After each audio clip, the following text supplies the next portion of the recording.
Rodriguez, and I'm a ninth grade student at this school. We're here today to discuss Foresight education. Today we have the incredible opportunity of listening to Mr. Willis Goldbeck, the founder of Foresight Education.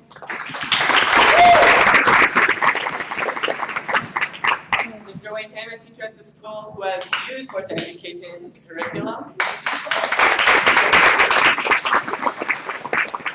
And Maria Priva, a student who has experience with Foresight education.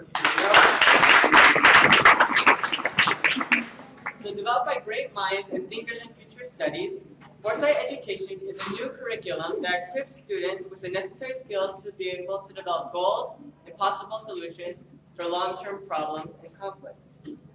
It is free, open to all, and very effective. In our world of complex issues, conflicts, and problems, we as students need to be equipped with the necessary skills in order to find possible solutions. Now, I would like our panelists to introduce themselves briefly and then tell us about their involvement with Foresight education. Also, there will be a time at the end for questions and answers, so please be prepared to ask your specific question at the end. Now, without further ado, would you please help me in welcoming our panelists.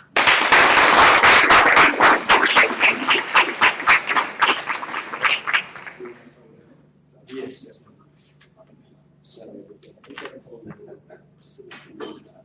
No, you just yourself. Okay. Well, I'm Willis Goldbeck. I'm delighted to be here with you.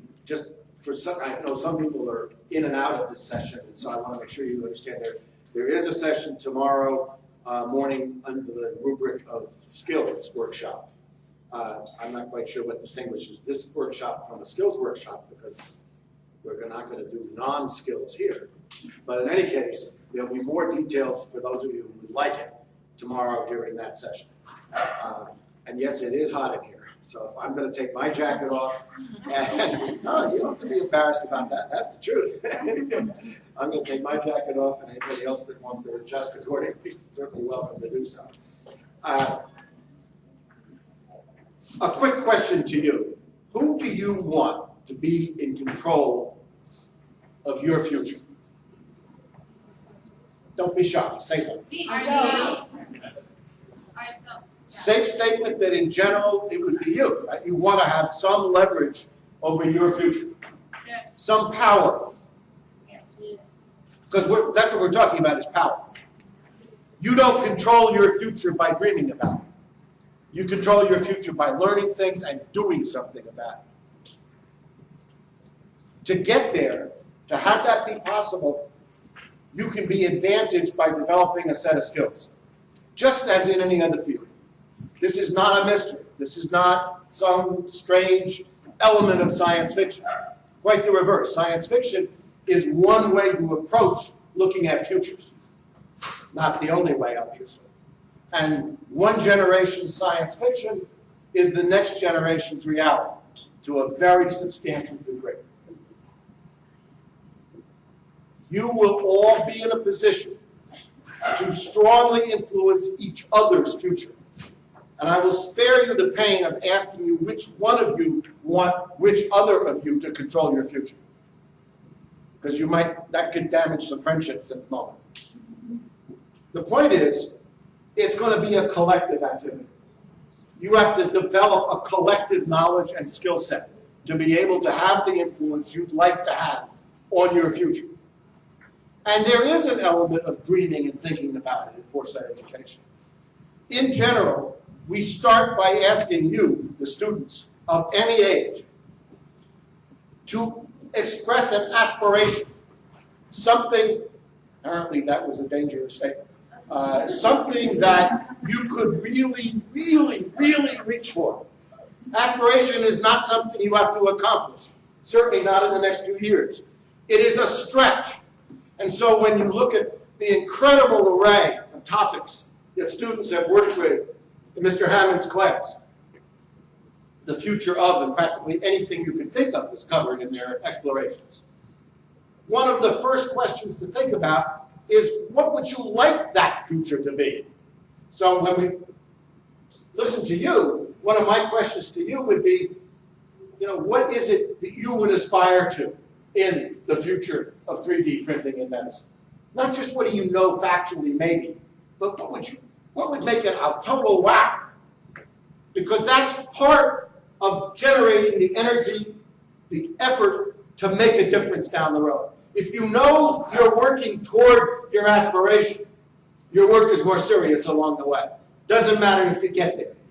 If you don't aspire to something, I guarantee you, you will never get as far as you could. That's a really safe statement. What we try and do in Foresight is to take all these topics that anybody can explore. Doesn't matter what the topic is. It should be your interest, any one of your interests. You don't have to be given what to think about. You have the freedom to think. And you also are not going to be given the answer. Because there is not one teacher, even at a strikingly wonderful school like this, that can give you the answer to what's going to happen in 2030 and 2040. That puts teachers in an interesting position because they are used to being the answer man. And that job just got taken away in Foresight education. If the teachers have the answer, you're not looking far enough into the future. You're not challenging yourself and them. As a teacher of Foresight, I am not an instructor of Foresight.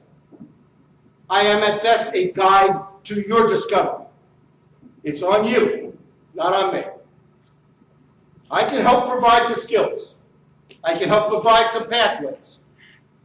I can give a teacher a basic outline of some things that they may want to think about as they progress through this as your guide. But if I, as an instructor, as a guide, reach the point where I'm telling you what to do and how to do it, I just failed. You didn't fail, I failed. We have a bit of a role reversal in this kind of a program. It's very challenging that way. And I want you to understand that it is 100% legitimately academic. It can be fun. It can be extremely challenging, and you don't pass or fail based on the right answer. But you're doing research. Any topic that you look at for the future, you have to know something about its history. You have to know something about its current conditions. You have to explore resources, just as you would in any other subject area. But the resources may change. You're not looking at a textbook about biology that was written 35 years ago. You're looking at Wired magazine.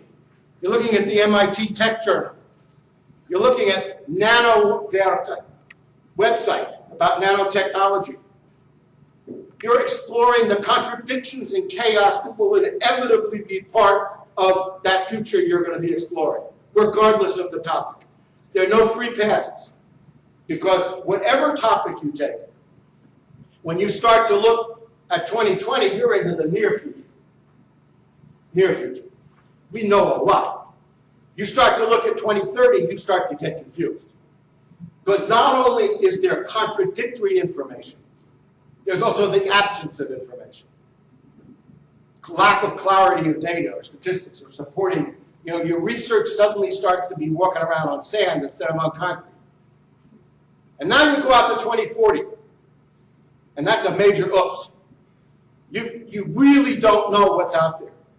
But the more you've looked at various trends, and you've explored 2030, you find yourself increasingly capable to imagine, to put together bits and pieces of what 2040 might be. And 2040 sounds so far away. It is for me. If I can talk to you in 2040, there's been a lot of stuff going on in 3D medicine. I'll tell you, they're printing a whole bunch of new body parts for me. But that's only for me. I'm the only old guy in the room. 2040 is going to be your daily reality. You guys are going to be around looking back and saying, why the hell didn't I think of that for 2040? Because it went by so fast. Your worlds will have changed socially, personally, economically, politically, artistically, academically, and you're going to be in the midst of all that chaos. And the more you can develop skills to manage trends, to do trend analysis, to do scanning, to develop scenarios, because we look for alternative futures. We don't look for one future. That's called a prediction.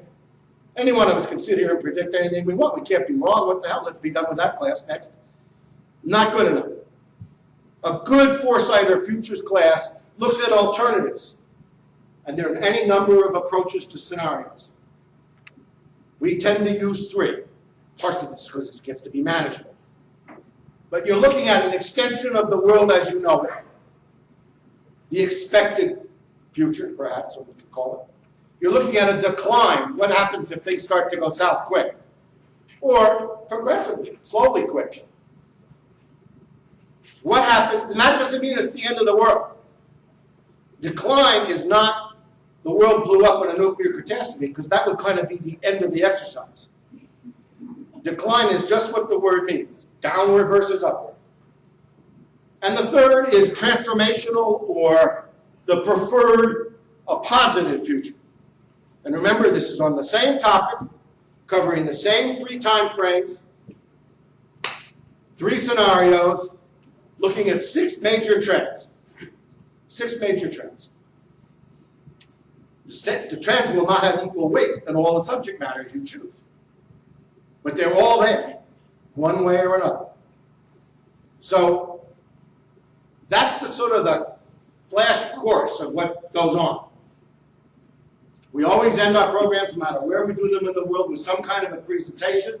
And I had the honor yesterday of sitting in on some of the presentations, Mr. Hammond's class, and they were terrific. A lot of wonderful stuff in there. Poster presentations, some with videos, some not, so forth and so on. There's tremendous flexibility in all of this.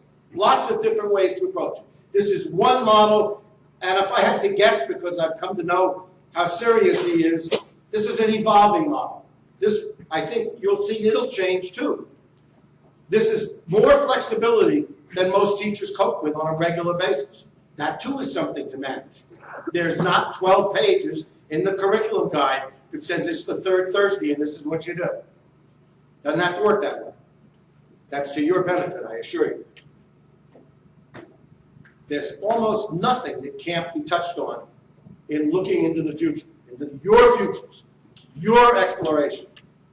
And so let me stop with that, say how much I look forward to hearing from you both, finding out what's going to happen to me, and then answering or at least addressing some of your questions.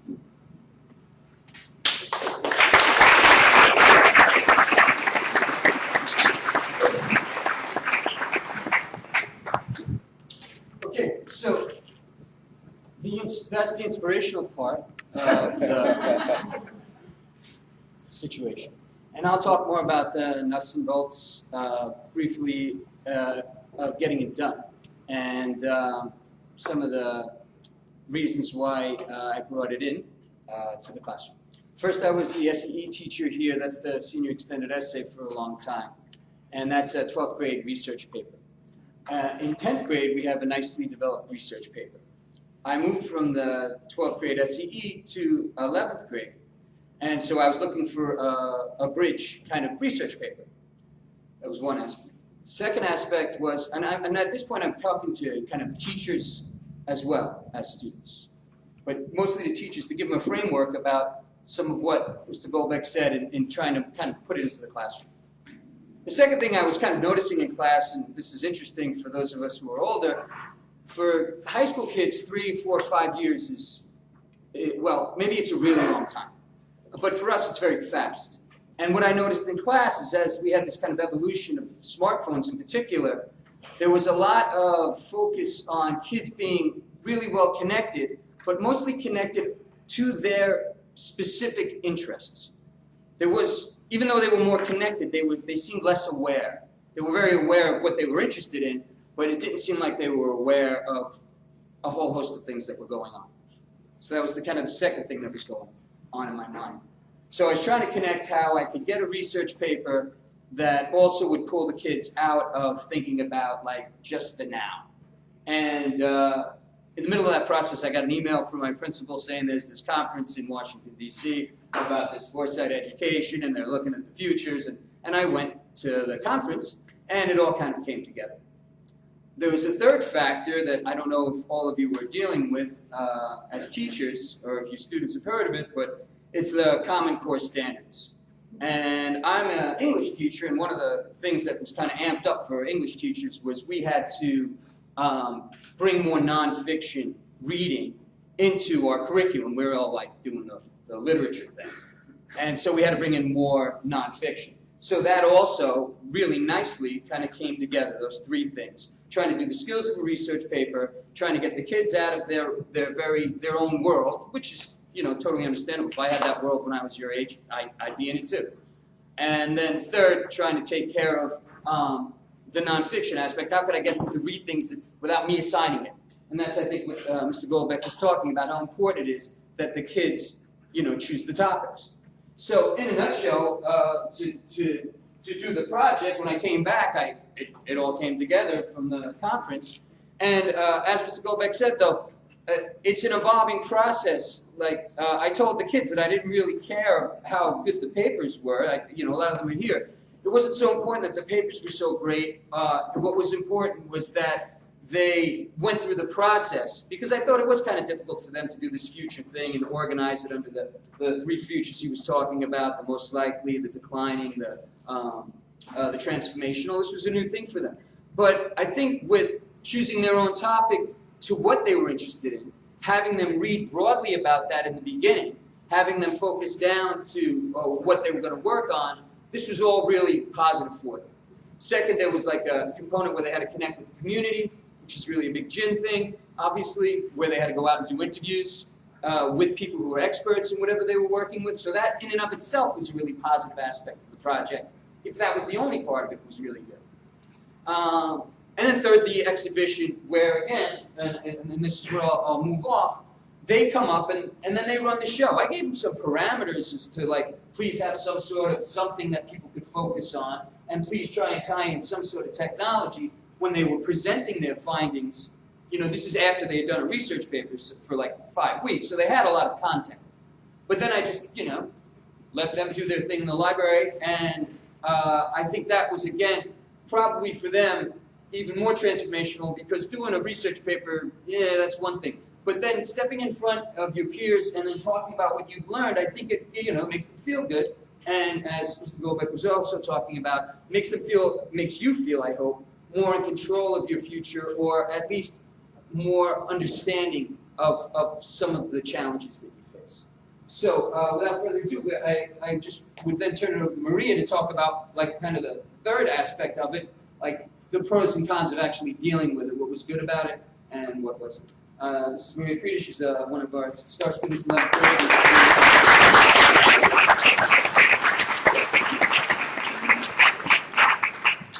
So my experience with the project overall was very positive. As Mr. Goldberg and Mr. Hammond were saying, the best part of the project is that you could choose what you wanted to talk about, what you wanted to write about. Personally, I was very interested in doing a project that involved what I want to study and what I'm interested in studying, and that was medicine. But narrowing it down into something that you can talk to, that you can do in a research paper, that you can write about, you had to filter out what you want. You had to filter out all of your results. So basically, I got to the future of 3D printing in medicine, and I decided to research that. And the hardest part for me was finding the sources and figuring out which quotes you would use in your research paper, and making sure that they would tie in somehow into some part of your paper that was divided into the most transformational future, most likely, and most declining. That was, for me, the hardest part. The most enjoyable part was doing the presentation. I got to dissect a pig and show in order to demonstrate all the organs that basically they're very similar to human beings, and that was the funnest part. The presentation was not as nerve-wracking as a formal presentation would be, because you stood in front of your poster and you talked about something that you had researched for about 5 weeks, and you didn't have a note card, you didn't have guidelines. You basically explained your project to your peers.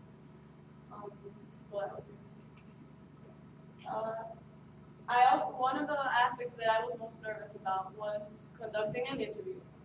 And for me, I had to write an email to the company basically that is heading this research, which is called Organovo. And I thought that they wouldn't reply because I imagined that they got like 2,000 emails a day. But they replied, and I got to use that information in my research paper, and that was very useful. And you feel really good when they respond to your email. I know some of my classmates like talked to doctors. Someone talked to the head of the NFL for injuries. for injuries, and he got the best email. It was very long. No, it's really good. It's really detailed. Very detailed. And I think it's very important that you research something that you're interested about, because I didn't know that this was happening. And since I want to study medicine, it's something that I might have to deal with maybe 10 years, something like that. So yeah.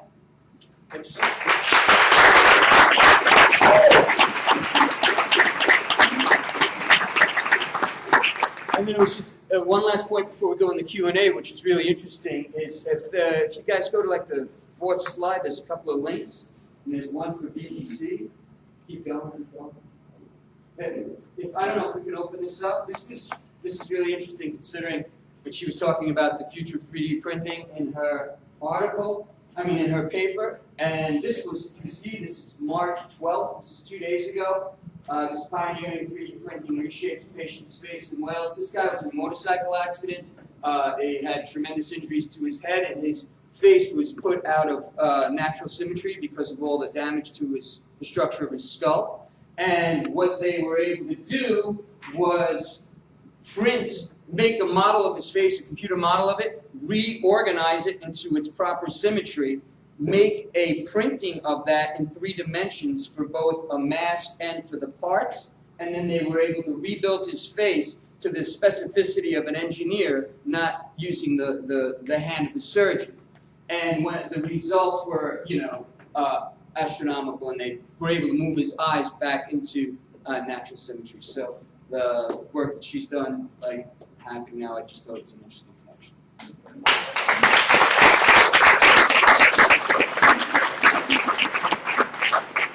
I have to admit, this is the first time that I've ever followed a student who said their greatest fun was dissecting a pig. More power to you. It's all yours. The one point that I'd like to add before we turn it back over to you is that everything that we're talking about for the future and that you would be discovering for the future, regardless of your subject area, involves choices and consequences. And choices and consequences involve ethics. Ethics come from the values you bring to whatever it is. There is nothing about a Foresight class that is designed to change values. But it does imply an openness of dialogue about values and exploring the ethics of any subject matter. And the most obscure subject matter can suddenly pop up as an interestingly ethical challenge. There is serious work going on right now about the neurobiology of plants. Plants thinking. Tree roots communicating with other tree roots. Without the help of computer chips, just we're learning that these kinds of things can go on. If this heads in the direction it certainly seems to be going, somewhere in the next decade, we will know that plants do in fact think. That doesn't mean they think about comic books or smoking grass or having bagels. It means they think about plant stuff, because that's what they do. Plants are going to think about plants. But here's the ethical question. We as humans have always distinguished between the rights of humans because we are rational beings. The rights of animals, which is increasing, because of sensitivity about what they feel and increasingly understanding of what they think. Understanding that dogs, for example, understand us in many cases, literally understand.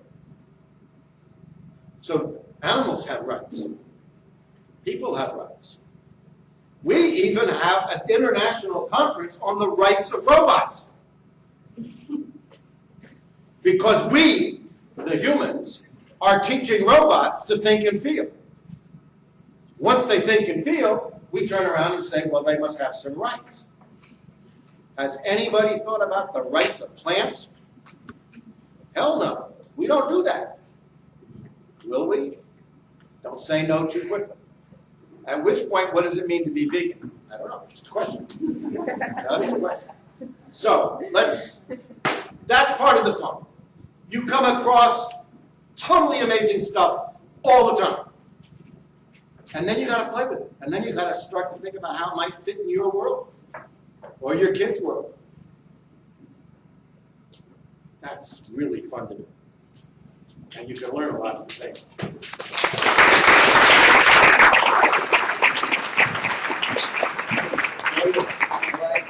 We will now open it to questions. Are there any questions in the audience?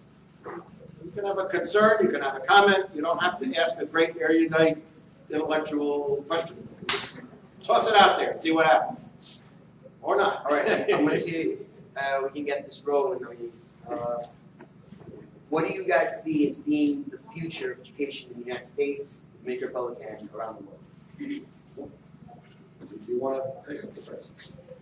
I think that you're gonna see a lot more of these types of projects as we that's probably mine. As an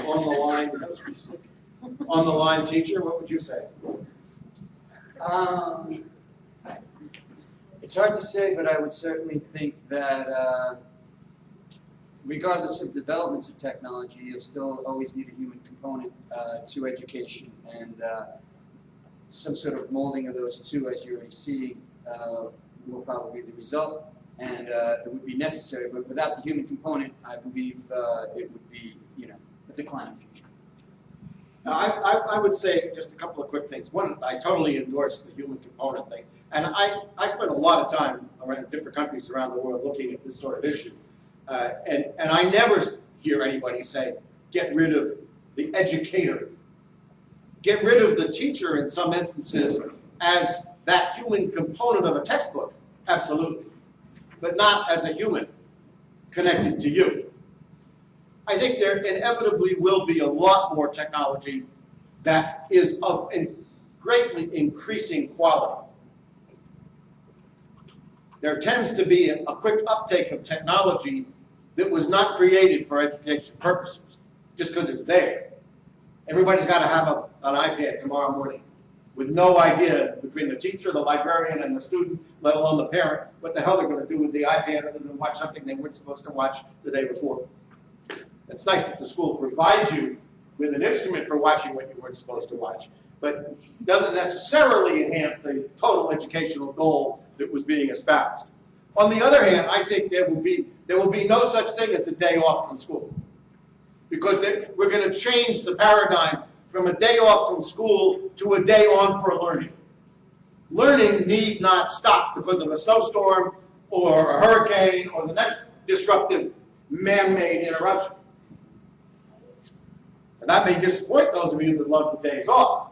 But keep in mind that a day on doesn't necessarily mean 8 to 4 in a row. No more rows. No more rows. Nobody's ever going to build a schoolroom that looks like this again. Unless you can move things around, move the bits and pieces around. Because you need to move around. Because functional space needs to serve many functions, and it will in that future. I think you'll see more and more integration of work and education at all ages. I don't think you'll see 4-year colleges. The average in the United States is already 5 years, and everybody still talks about it going for 4 years. Good luck. We got a huge number of people going for 5 years and more. To get the average to move from 4 to 5, you've got to have a lot of people going for 6 and 7 years. That's just the nature of statistics. But That's not because somebody did something wrong, it's because students' minds are expanding and their opportunities are expanding. Why have a 4-year high school? Who wrote that law? That's a convenience because of workplaces. It had nothing to do with education. The starting time was for parents. The ending time was for parents. None of it was ever designed for you. You want to change the future of education for yourselves and your kids? Take charge. Rebel. But do a purpose. Understand what those opportunities are, what those technologies can do, and present that in a usable way. And you increasingly will find ears in your families and in your institutions. I think it's going to change a lot, but it's going to change in an iterative manner. It's not going to have the revolutionary day. And it'll change in countries that have had terrible educational opportunities, or parts of countries. Certainly in the United States, we have parts of a terrible education. It can change even faster because of the technology. You can leapfrog a generation of change because of the technology. That doesn't make you smarter at the end of the day. It makes you able to do more things, and then it's on you to figure out how to do them well.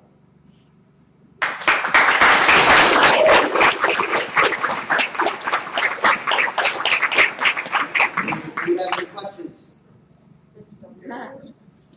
Do you have like a certain preference? Like, would you prefer to implement them like in schools in developing countries, or would you prefer to develop more like in the U.S. for example? Did you hear in the back? Would it be better to start to develop these programs in developing countries, in poorer places, or in places like the United States, or if I may extend that concept to the great international private schools, such as the one you're sitting in? I don't have a preference, and it's not because I don't think about it. It's because my preference has been where opportunity is struck. I've been chasing this little dream for a while now and following opportunity more than a strategy, if you will. The fact that the College Board has now accepted what we're doing and is putting futures and foresight into the core skill set will open doors to a lot of public schools' acceptance of these ideas. It's got to be understood that this is not something which has to cost the school a lot of money. It doesn't require hiring futures teachers. It requires opening teachers' minds to the future. Different challenge. It can be anywhere. We're going to have an online version of it. We're going to have a futures foresight game that you can put tools in libraries. We're going to make an interconnected international foresight library. So I think the opportunities over the next decade will become pretty pervasive. We're learning how to do this with second graders, sitting around on the floor talking about days of wonder.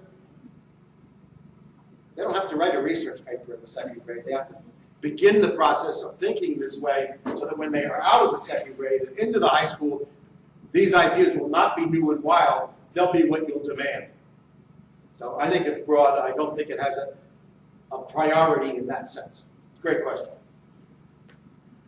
Please.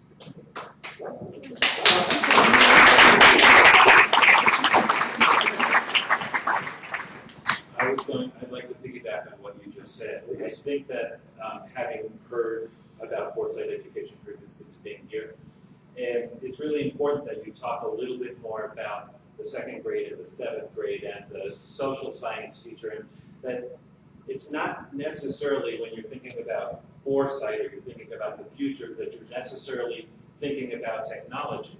And we shouldn't mix future and technology. Technology is one aspect of what is in our future, but it's not the only one. And that as you sit down with second graders, you could perhaps expand on that a little bit in terms of how you would take a little kid and teach them about the 3 different kinds of futures that there are. Because I think that aspect of foresight education is extremely important. And then it becomes easier when they get in older grade levels to be thinking that way. Great. No, that's a wonderful question. I'll try to break it into 2 or 3 points. One is, as it works now, we have 11th grade physics and math teachers incorporating this in. We have an entire high school art department and a middle school art department incorporating it. We have, this is an English class. It's not a futures class. It's in an English class. We have it in government classes, history classes, science classes, and we have it as a freestanding seminar, freestanding semester, even a freestanding year, through which, by the way, you just reverse the process and you can teach any subject area you want.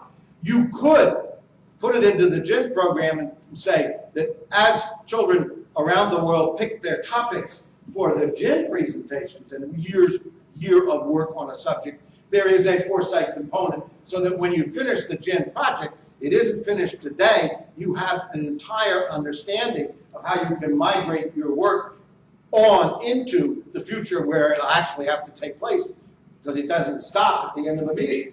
At least I hope not. Now, that's sort of the high school and flexibility component. The lower grades component, which I'm delighted to hear you refer to, it sort of tracks what you would logically think. If you're in the middle school, you have kids that are in such a clear transition from where they were, in effect, no responsibilities, to where they're both are and they are being, I'm sorry to say, in many cases, put the fear into them about the responsibilities that are forthcoming. And I think whatever you do with Foresight in that set of grade areas has to be incredibly flexible, has to be incredibly encouraging, has to be incredibly positive, not Pollyannish, but the experience has to be positive. When you get down to the lower grades, you have to present the opportunity to look at the future in the context that they understand. I'm not going to talk about the future of 3D printing to a second grader unless they ask the question. What I can talk about is what do you think the future is of a chair? What do you think the future is of a television?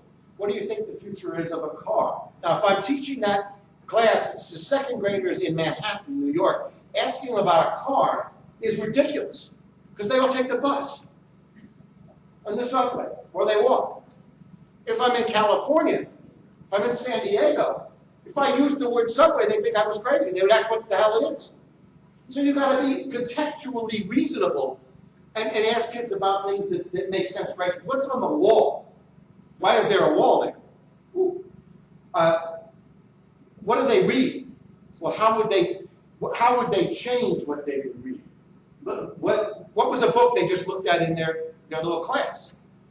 By definition, it's a picture book with words, not the other way around.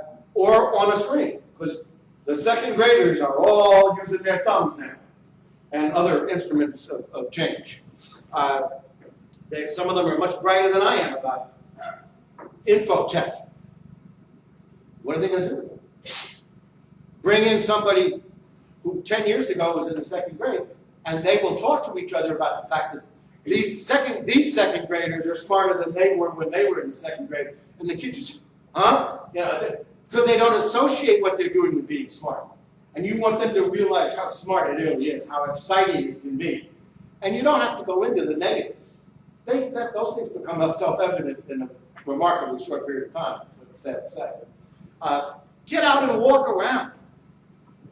I never have kids sit in a chair, on the floor, or out in the yard, or under a tree, or wherever the circumstance allows. Because you want to change the mindset.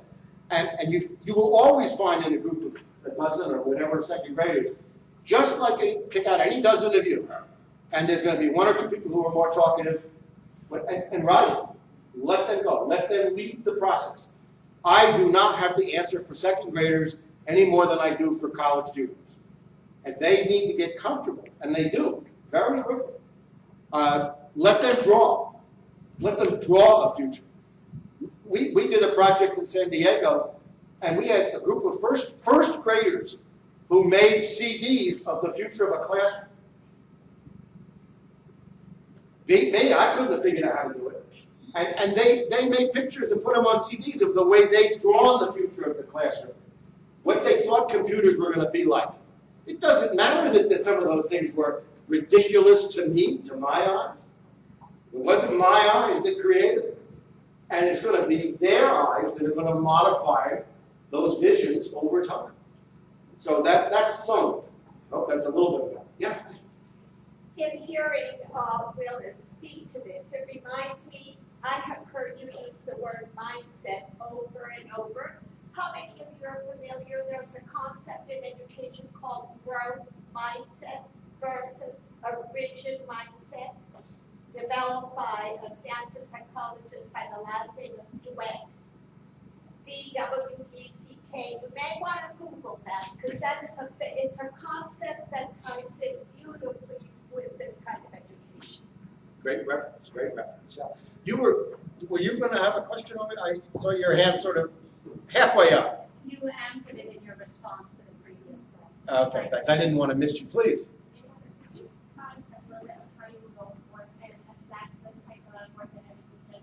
Do you focus on the process and the individual projects, or how do you feel that they have captured like the essence of the Foresight?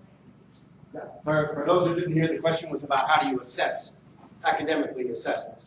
The first half of that question is like any other class. You do papers, you check on writing, you check on research, you check on analysis, you check on the defense of an opinion or a position taken, you check on the ability to challenge other people's opinion and use the feedback.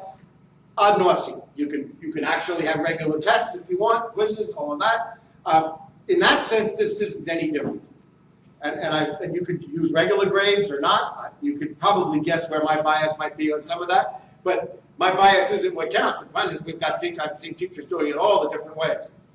We have formally gone through the assessment standards for the AP, for the IB, and the Common Core, and we've aligned those with the respective portions of the skill set that's involved with Foresight.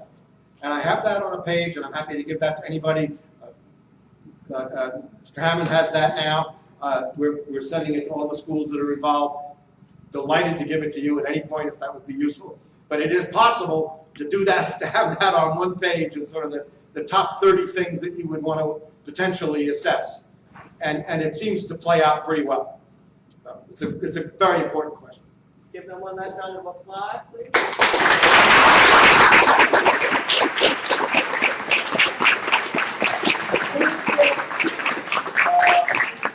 This will conclude this panel. Hey, guys, head to lunch. And one more time to Mr. Willis Goldbeck, Mr. Wade Hammond.